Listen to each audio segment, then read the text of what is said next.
carcasses were in here somewhere.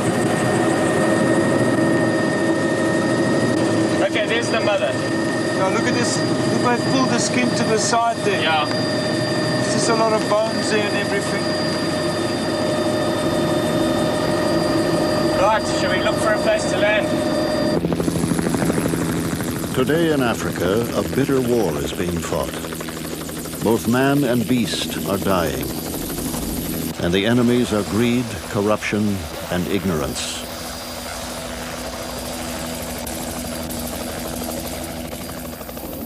The battle is being waged over the black rhino, sought by poachers for its valuable horn. In the past 15 years, over 95% of the animals have been slaughtered. Each day, Ranger Dolph Sassine patrols the Zambezi Valley. But for this mother and calf, he was too late. A lot of people would say, what does rhino do to the bush? As a bushman, you can turn around and say, rhino has been created by God as part of creation. We need it to look at it. It's a beautiful animal, and we can live side by side.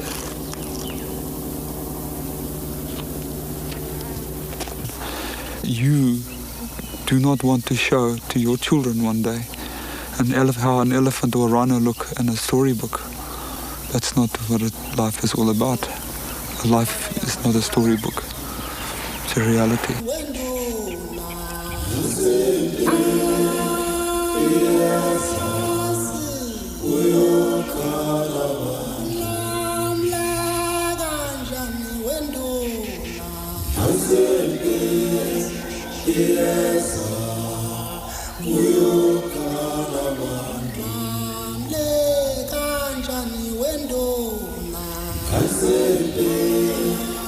For 45 million years, one of the planet's most primitive mammals wandered the plains and forests of the world with little to fear.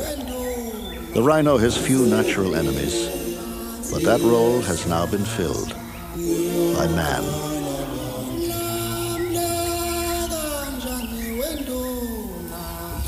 More than 30 species of rhinoceros once existed. Today, there are only 5, all endangered. In Asia, the Javan, Sumatran, and Indian rhinos are down to critical levels.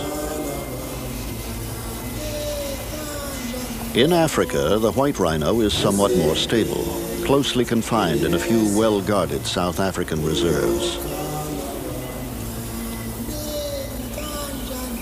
But the black rhino is hurtling towards extinction.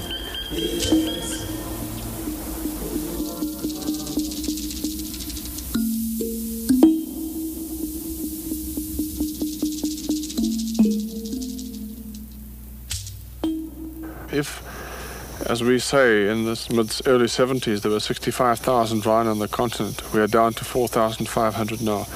That's an indictment upon somebody or a group of people or nations. It's come down throughout Africa, this disease, this cancerous situation, plundering the wildlife of Africa. Through the years, the black rhino had already been depleted through much of its range. It is the recent wave of slaughter, though, which has devastated the animal. Starting in the early 70s, poachers swept through East Africa, all but wiping out the populations of Kenya, Uganda, Tanzania, Zambia, and Mozambique. Now they have begun to threaten Zimbabwe. In 1977, the situation took an even more severe turn for the worse in Kenya's Meru National Park. In one 3-month period, the toll on the rhinos reached 53, and rangers began to be attacked and killed by armed Somali poachers. Peter Jenkins was the park's warden during that time.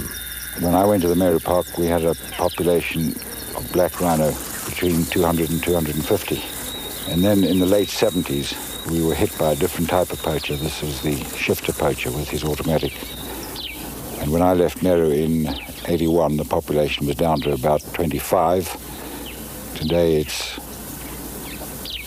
3.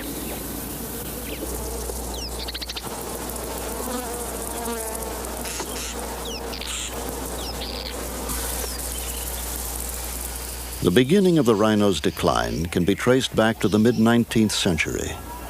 Modern guns were introduced into Africa, and killing became easy, efficient, and popular. Some Europeans developed a taste for rhino meat. Others hunted for the sheer sport of it. When a rhino charges a man, that's nothing. But when a man charges a rhino, that's news. So here you see the tables reversed. We are now in a district 6 with rhino. Mosey dislikes rhinos more than any animal on earth. For years they have been chasing her. And here was a chance to give them a taste of their own medicine.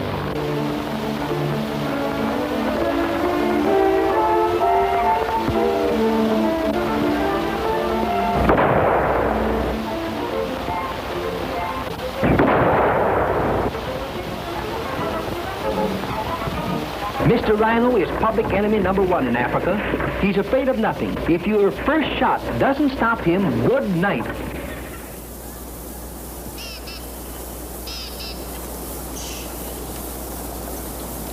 It is not hunting, however, that poses the great threat to the rhinoceros. Instead, it is the demand for the horn. Ironically, the very feature of the animal that evolved for its defense may bring about its extinction. Though hard and strong like bone, the horn is made of keratin, like the human fingernail. It grows throughout the rhino's life at a rate of about 3 inches a year. On a full-grown adult, it may reach over 4 feet.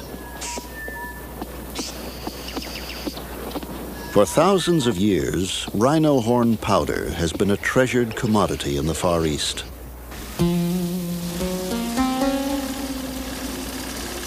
Ancient Oriental tradition views it as an effective fever reducer and an indispensable cure-all. The use of rhino horn as an aphrodisiac has been greatly exaggerated and is found only in parts of western India. As early as the 16th century, rhino horn powder was recommended in a classic encyclopedia of Chinese medicine, still widely consulted today. The best horn is from a freshly killed male. Black is better than white. The tip has the most virtue. Pregnant women should not take the powder or they will miscarry. Modern medicine considers the claims highly unlikely, and almost all Far Eastern countries have officially banned the importation of rhino horn. Still, the local market flourishes. In the back streets of Taipei, Bangkok, and other Asian cities, African rhino horn retails for up to $7,000 per pound.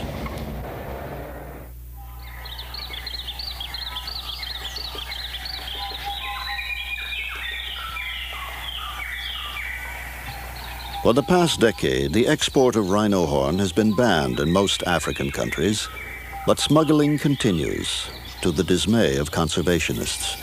Back in the 1970s, when there was very little effort to control the trade, the outlets were very diffuse indeed, going out on aircraft, on boats, and perhaps overland as well. But nowadays, I think that the routes have become rather more confined, and most countries seem to point a finger at Burundi as the major exit point in Africa for rhino horn. So I believe a very large proportion must be going out from this one country. But we also know from countries like Zimbabwe and Tanzania that a certain amount of rhino horn has gone out in diplomatic pouches. It's almost certainly an international illegal network, if you like, involving corrupt government officials, corrupt businessmen, and corrupt politicians. And it's this sort of triangular mafia-like alliance which has made it so powerful. It's not only affected rhino, it's also affected elephant and ivory. The two are very closely linked.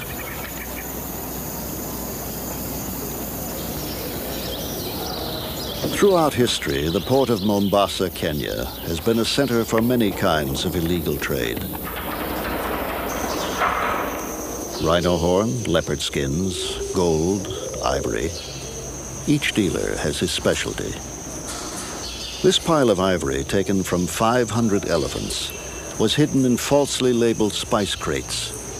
It was seized by Kenyan customs officials while awaiting shipment to the Middle East. The route is an old one.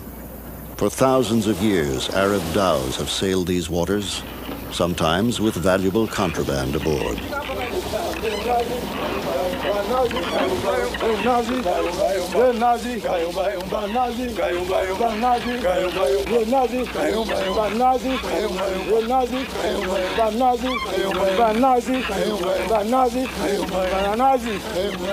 In this way, the horn of countless slaughtered rhino had made their way across the sea.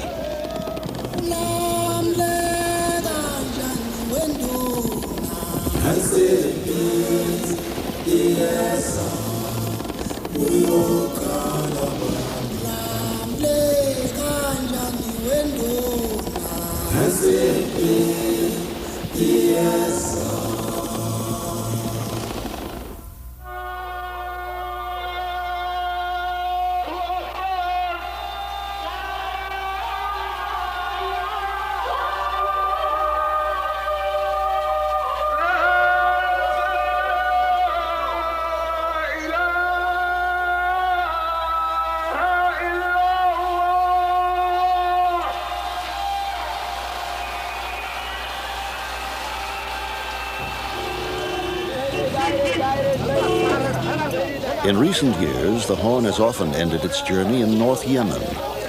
It is here that one more damaging twist to the black rhino story has been added.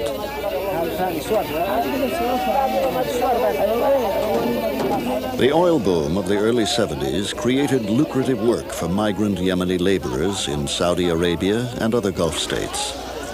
For the first time, the workers had ready cash to spend on luxuries, including the ultimate symbol of virility, the rhino horn dagger, or jambia.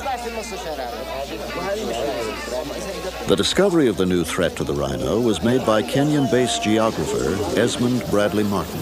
I first came into North Yemen in 1978 when I was doing a general sort of survey of the country, and discovered at that time that perhaps 50% of all the rhino horn in the world was coming up here to Sana'a for the making of dagger handles. The rhino horn handle, once reserved for the aristocracy, is treasured far above alternatives like cow or water buffalo.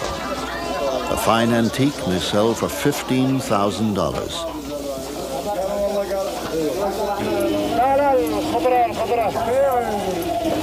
When polished, the horn takes on an amber opalescence, greatly admired for its subtle beauty. Esmond Bradley Martin began an international campaign to stop the rhino horn trade, encouraging the use of substitutes. After some 10 years, his work is showing signs of success. International trade has slowed in many eastern countries. And since 1985, the North Yemeni government has been enforcing a ban on importation. But it's not nearly enough. Where there is profit, men will trade. The middleman, by transporting the horn from the smuggler to the dealer, keeps business going briskly. I will buy for about $700 per kilo and sell for about $1,400 per kilogram. So I make a profit of about $700. The diplomats who smuggle rhino horn come mostly from Somalia, Ethiopia, Sudan, South Korea. I saw rhino in Nairobi. I like it. I like rhino.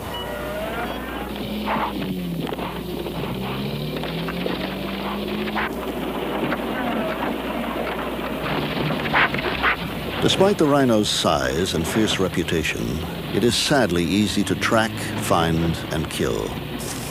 Its thick hide offers no protection against bullets, and its behavior patterns are too predictable to elude the determined poacher.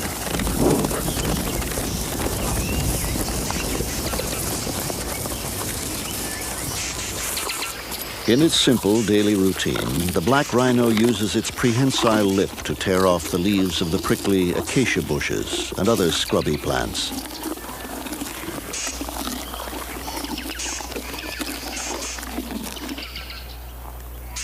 A solitary creature, it lives on a home range of from 1 to 12 square miles.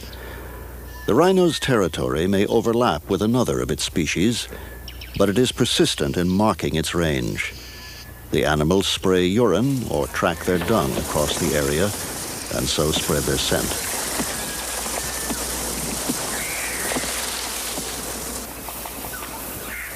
Contrary to appearances, the rhinoceros is a peaceful being and only rarely takes exception to the occasional trespasser.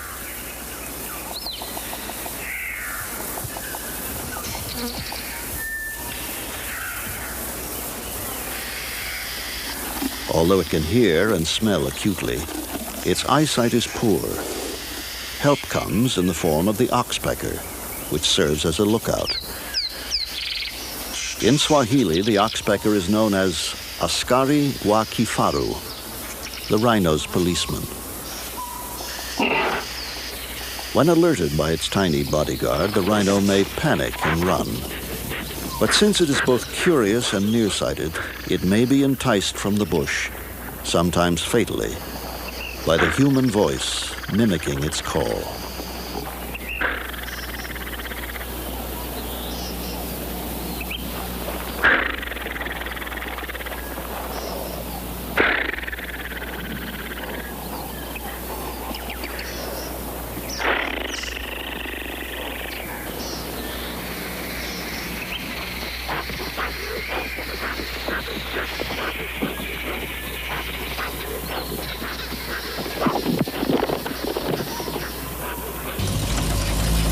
The first man to devote his life to the study of rhino behavior was John Goddard.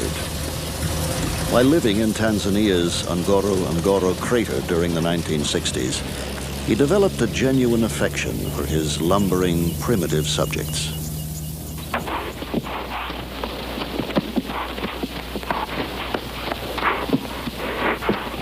Goddard was deeply committed to his work, regardless of the hazards.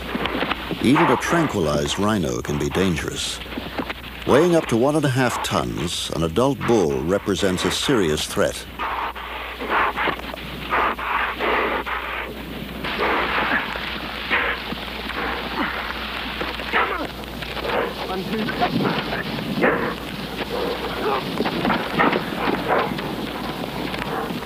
Dentine joined in P2 between cuts. Watch it! All right, P3. Dentine almost joined between cuts. For 7 years, Goddard carried out exhaustive field work, recording each minute feature of the rhino's appearance and behavior. 16 years after Goddard's own death at the age of 35, the number of rhino in his research area had plummeted from 108 to about 20. Many were the victims of poachers. In the vast expanse of East Africa's savanna, protection of the rhino has proved impossible. Bob Uguya, warden of Kenya's Meru Park since 1983, has 1 plane and 30 men to patrol 350 square miles. The problem we are facing is that these fellows are with their automatics and our people with the single action 303s. It's very difficult for us to match them. And in most cases, we lose them because with their type of firearms and with our types of firearms, they end up escaping our dragnet.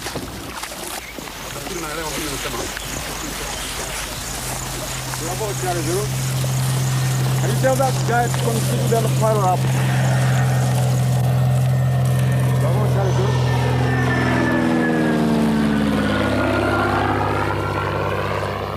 The rangers are at serious personal risk from the armed poachers. Their camel patrols stay out for weeks at a time, in touch only by radio with park headquarters.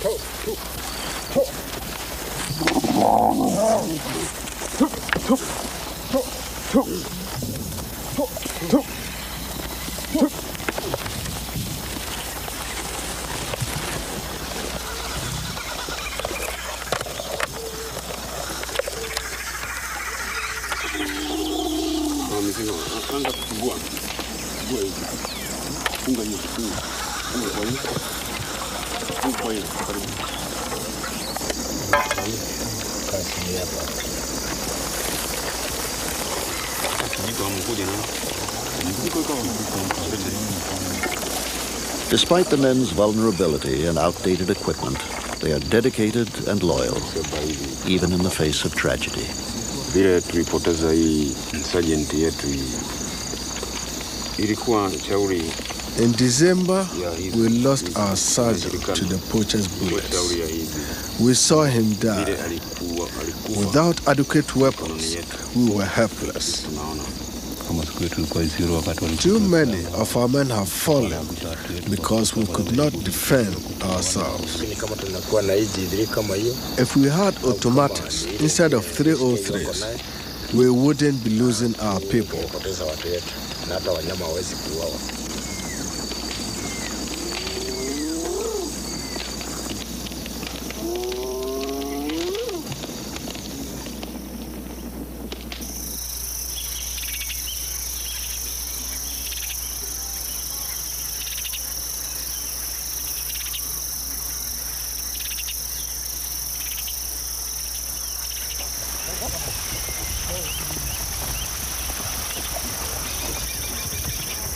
With the rhino population at such critical levels throughout Africa, every animal is important. In Kenya's Masai Mara Reserve, rangers mounted round-the-clock protection for this mother and calf, shooting several lions who came too close. Worried, the rangers moved the family to safer ground.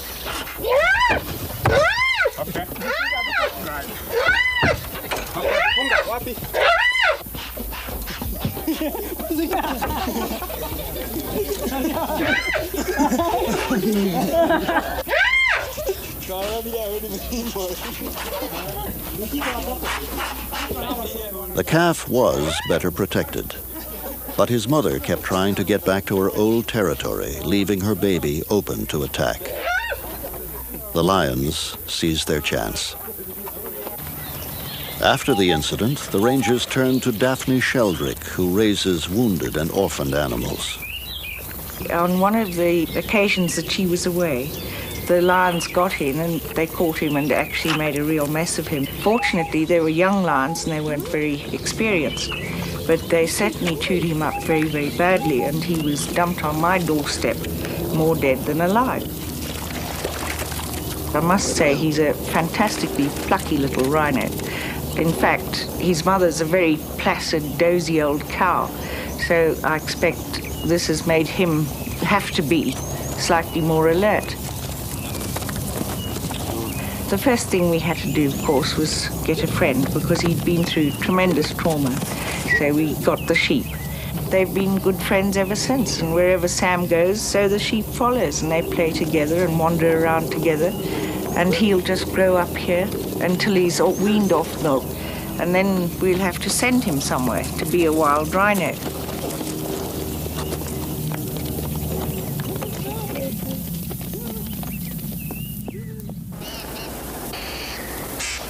Little Sam was lucky. These rangers saved his life. Other rhinos have been less fortunate, poached by the very men paid to protect them. The shadow of corruption has fallen across much of Africa, and Kenya has had her share of officials who have cashed in on illegal rhino horn trade. It became so bad during the late 1970s that a major international scandal centering on the president's wife erupted. And as a result of that, the Kenya government was so severely embarrassed that it closed trade in all wildlife products. And that did have a very immediate effect on the revival of certain species. But the two species which showed no revival whatsoever were the main trophy species, elephants and rhinos. And by the early 1980s, it became clear once again that major elements within the Wildlife Department, ex-Game Department people, were once again very involved in poaching. All of this might now change with the appointment of a new director of the Wildlife Department. That is Perez Olinda, who was former director of the National Park Service. And this has created a tremendous enthusiasm throughout Kenya. And we feel that this is just in time to revive what is our most important effort, and that's a major plan to save the rhinos in Kenya.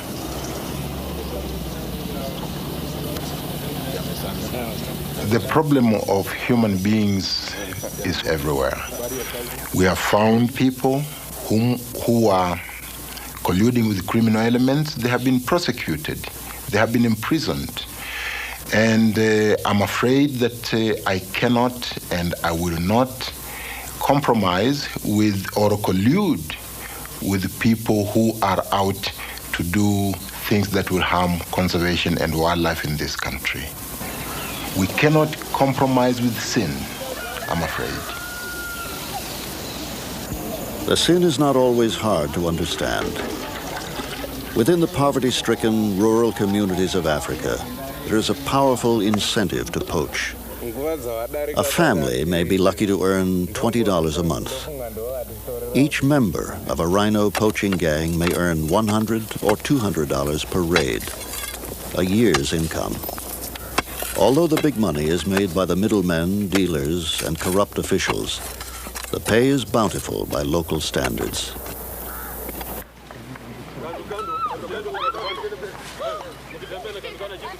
One Kenyan who has fought against poaching in a very personal way is Michael Warike. Known throughout East Africa as the Rhino Man, he has walked more than 1,400 miles and raised over $60,000 on his crusade to inform Africans of the threat to the black rhino. People are very hospitable, very concerned about my welfare. Not only my welfare alone, but even that of my snake, which is a very, very strange thing. Africans are very scared of snakes. And to have people showing so much concern about an animal they fear so much is a very touching thing.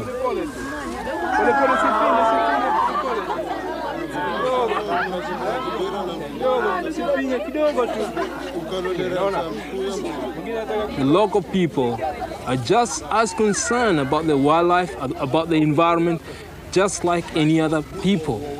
And I think it is very important that wildlife awareness should be taken to the people, for it's them who have the final say.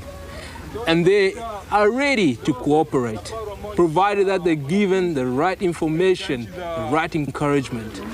Nyanda za juu, Eldoret. Na faru wetu wanauawa kwa shauri ya watu ambao wanataka kuwa matajiri upesi, waendaji haramu na walinzi ambao wanaweka pesa mbele kuliko dhamana ya mazingira. Even with the work of dedicated men like Warike, Kenya's war to save the wild rhino has essentially been lost.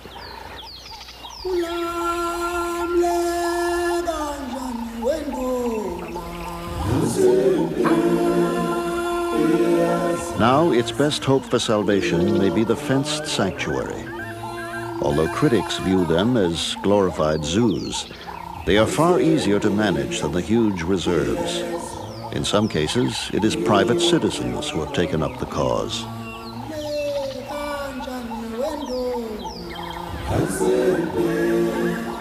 Solio Ranch in the foothills of Mount Kenya is owned by Cortland and Claude Parfit.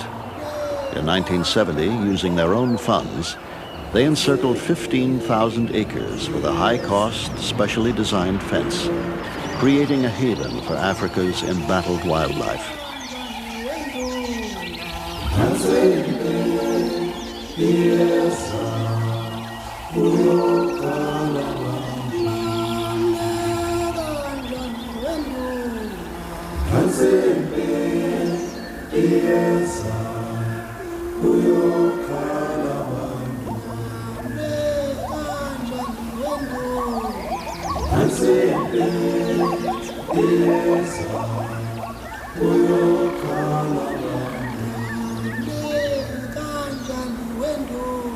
Over a 10-year period, they introduced 23 black rhino and 16 whites.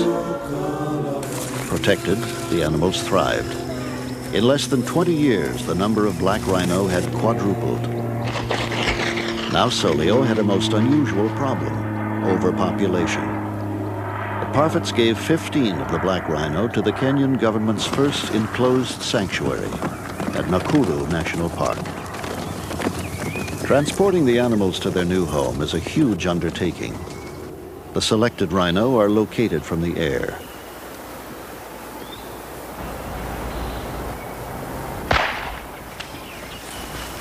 Okay, dart is in.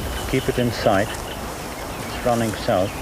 A vet walks to within 40 feet of the unsuspecting animal before using his tranquilizer gun.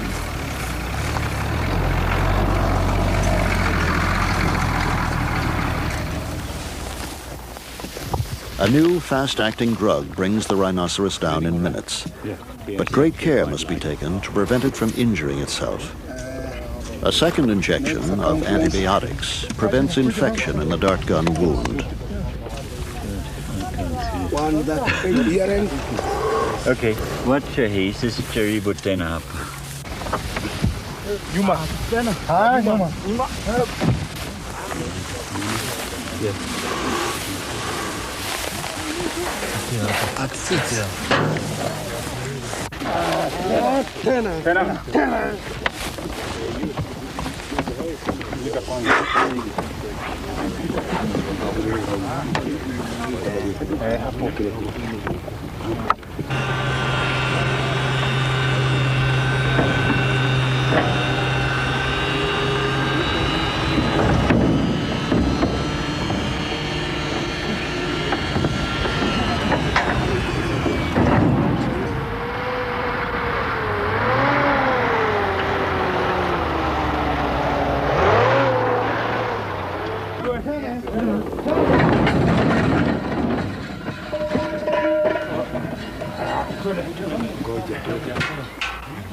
Though unceremonious, this rhino's awakening is the next step in his relocation.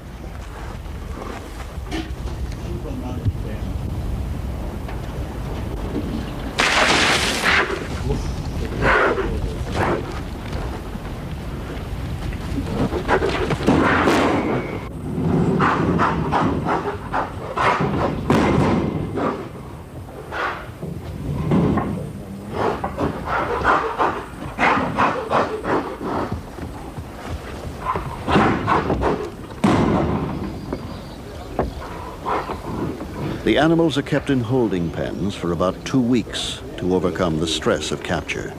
Soon, though, this young bull will be installed among the tourists and flamingos of Nakuru.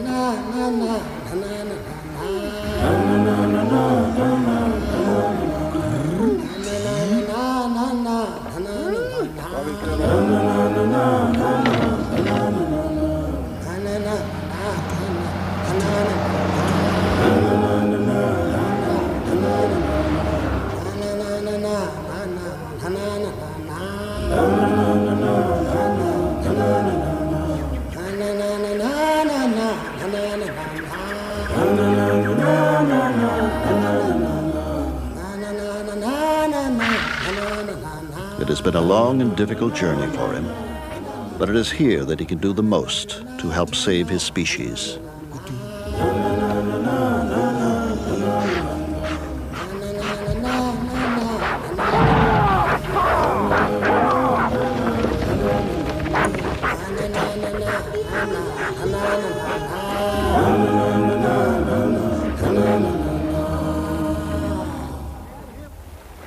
Although the rhino may be well protected in fenced sanctuaries, the situation creates another problem: inbreeding. Wildlife biologist Rob Brett lives and works in Kenya on a remote private reserve. He is closely observing the animals in an effort to find a solution. Although rhino have been known about, wondered at, admired, hated for such a long period, we know virtually nothing about their breeding. Such basic things as what turns rhino on, what makes them breed at optimum rates. It's crucial that we find out as much about this sort of behavior of rhino in order to conserve them under the new conditions that exist. Their favored habitat is bush. They are generally nocturnal. They spend most of the day asleep. And to observe the nitty-gritty of rhino sexual behavior takes, first of all, a lot of patience and a great deal of interest. It's really very, very basic work, employing the minimum of equipment, a mixture between very low-tech, if you like, work and very high-tech. I am out at dawn every morning looking for individual rhino from which to take data. So well does Brett know his subjects that he can identify every rhino on the reserve from the lines and wrinkles of its footprint. He takes urine samples left from each animal to determine their hormonal levels, identifying the pregnant females and dominant males. While the black rhino is extremely secretive about its mating habits, the white rhino, like these on Solio Ranch, are less inhibited.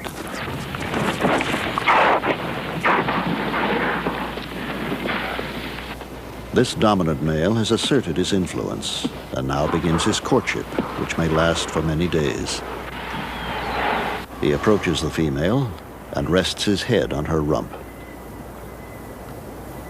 His interest may not be initially returned.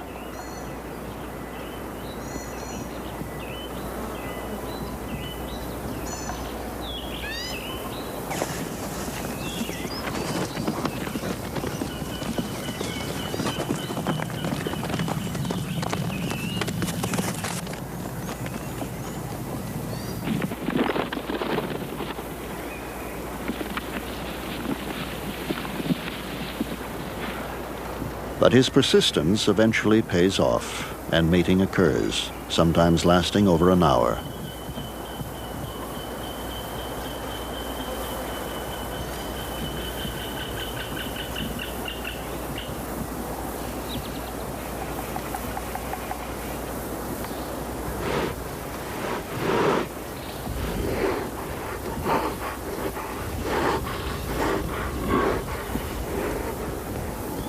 Although rhinos are not monogamous, the female usually mates with the dominant male in the area.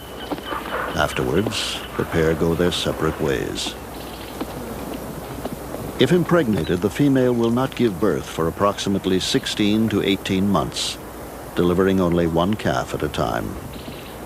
A newborn rhino, which weighs up to 120 pounds, will stay close to its mother until she has a new calf, for some 2 to 4 years.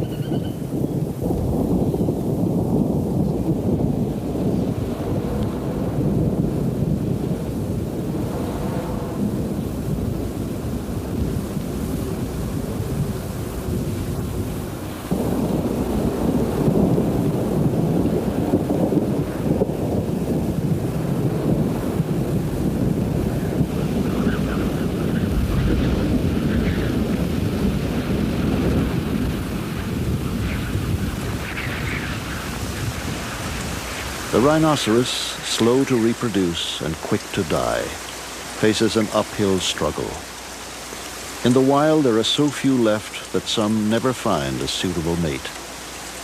In Kenya and elsewhere, the fight becomes increasingly grim and ever more complex. It can be argued that the numbers of rhino are very low, but I think it would be negligence on behalf of the world to just turn their backs on this country now and say, all is lost, there are only 400 rhino left, they're not worth saving. We have had long years of experience with poaching, which is what Zimbabwe's having now. Armed poachers. Zimbabwe's getting it for the first time. I wonder whether they're going to actually be able to save their rhino by just having armed patrols and shootouts. I know in Kenya that they are fighting armed gangs there and there are contacts taking place. But we've, right from the onset, have taken on this task as a war and not as a conservation exercise purely and simply.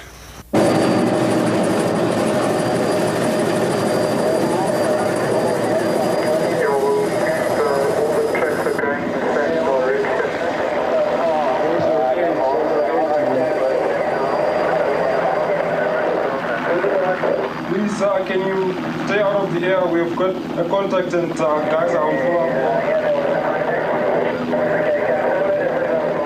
The situation bears a more than passing resemblance to full-fledged guerrilla combat. It is a deadly, serious mission.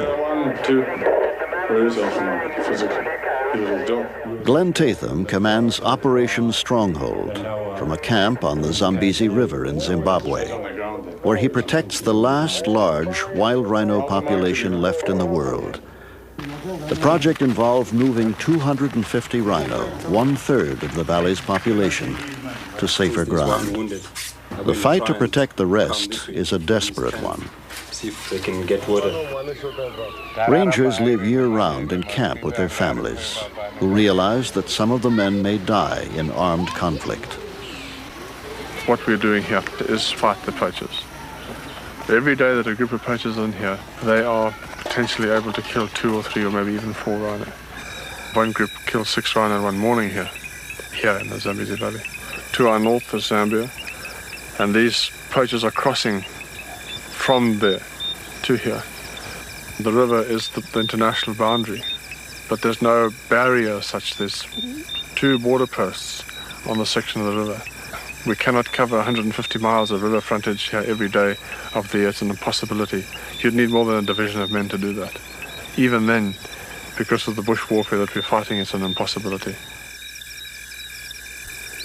As in Kenya, the odds are staggering and the danger is real.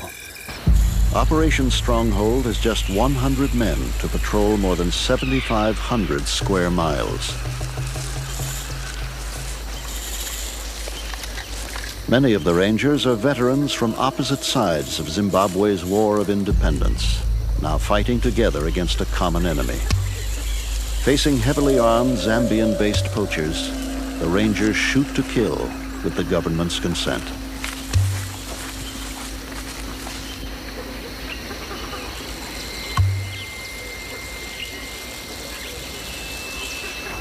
Since 1985, more than 30 poachers have been shot dead and at least 20 taken prisoner.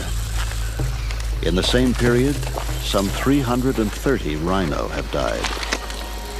Until the network of dealers and middlemen is broken, Zimbabwe's rangers know they can do little more than stem the tide.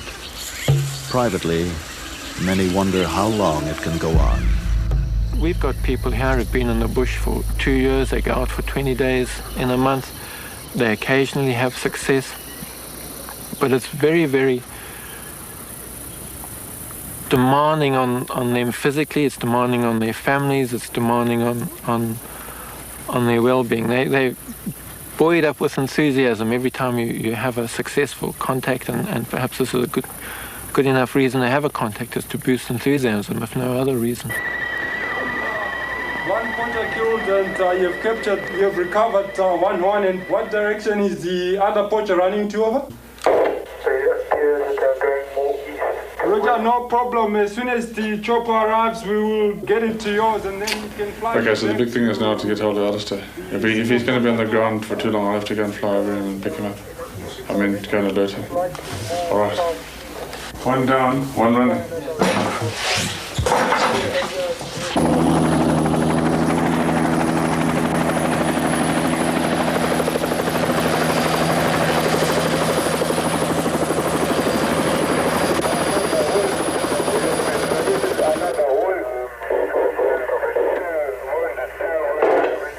Okay, can't we get them in and start leapfrogging her? The support units are on their way now, and they'll be cutting spoor from Vundu up to the property. 401 is sending down 6 details to 70.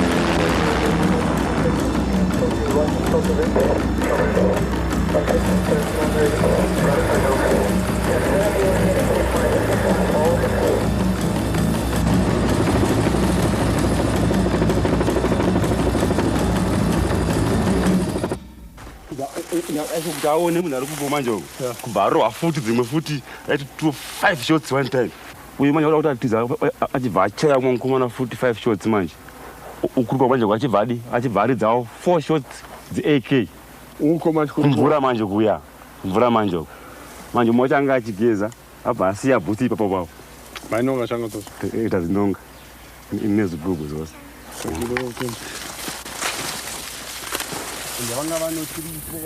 And the one, as I said, had been shot in the groin, was in fact bleeding. I don't know how he in fact got as far as he had. He'd scrabbled about 15 paces on his stomach and died there. It all happened so very quickly. One tends just to pick up little images of what was happening rather than as an overall thing. You get images of rounds from the people behind you, the expended cartridge cases landing on your head.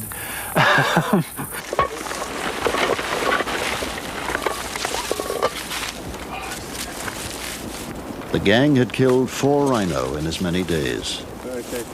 Each poacher had risked his life for a few $100s.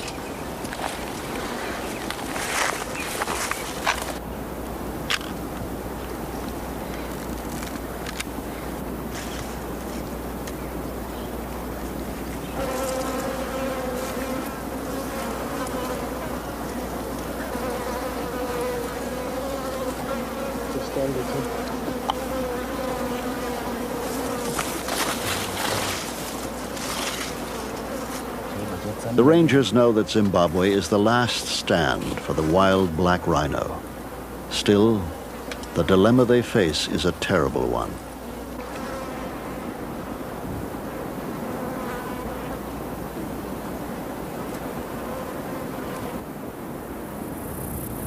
One often wonders about the human life for a rhino life.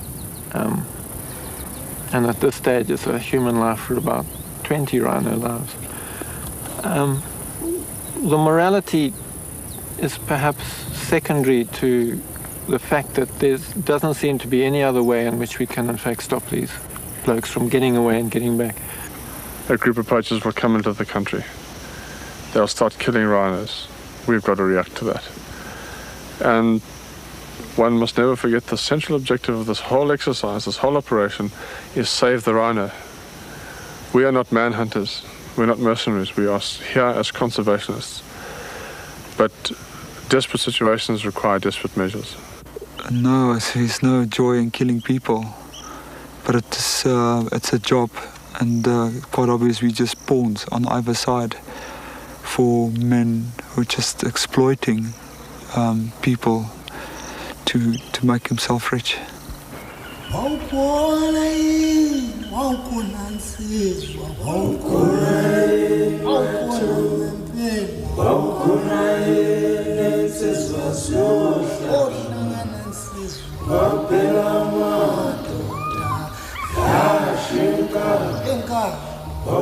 "45 million years of nature, unraveled by man in an evolutionary microsecond. Still, the rhinoceros can be saved. If a major international effort were mounted to stop the poachers, the rhino would almost certainly bounce back. But until the incentive to kill is removed, the profit for the poachers, middlemen, and dealers. The battle will go on. If the fight is lost, the rhino will be doomed to exist only as a drawing in a child's picture book of things that once were and are no more.